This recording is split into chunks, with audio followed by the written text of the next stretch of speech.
7 please Main hero come back Yeah I love สาวลาวI like สาวลาวI love สาวลาว I like สาวลาวบอกครูว่ามีอันใดมาโดนหายใจตอนนี้ใครคิดถึงแต่เจ้าอย่างนั้น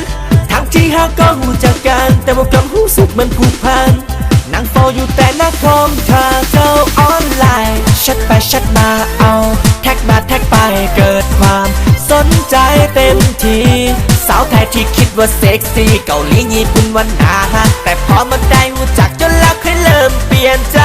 สาวลาวบางยังไงก็บ่เบื่อคิดฮอตเท่านั้นก็ซ้อเมื่อยอยากชักลงกันเรื่อยๆจนไม่อยากให้เจ้างั้นออฟไลน์ I love สาวลาว I like สาวลาว I love สาวลาว I like สาวลาว Hey nobody like you nobody like you สาวลาวเบิ่งจังได้ก็เพลตี้เบิ่งจังได้ก็เลิฟลี่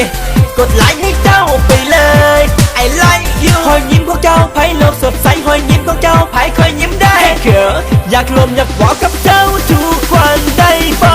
แชทไปแชทมาเอาแท็กมาแท็กไปเกิดความสนใจเต็มทีสาวไทยที่คิดว่าเซ็กซี่เกาหลีญี่ปุ่นวันหนาแต่พอมันได้หูจักจนแล้วค่อยเริ่มเปลี่ยนใจสาวลาวบางยังไงก็บ่เบื่อคิดฮอตเท่านั้นก็ซ้อเมื่อยอยากชักลงกันเรื่อยๆจนไม่อยากให้เจ้านั้นออฟไลน์ I love สาวลาว I like สาวลาว I love สาวลาว I like สาวลาว Hey nobody like you nobody like you สาวลาวเบิ่งจังได้ก็เพลตี้เบิ่งจังได้ก็เลิฟลี่กดไลค์ให้เจ้าไปเลย I like Listen สาวลาวงามสาวลาวงาม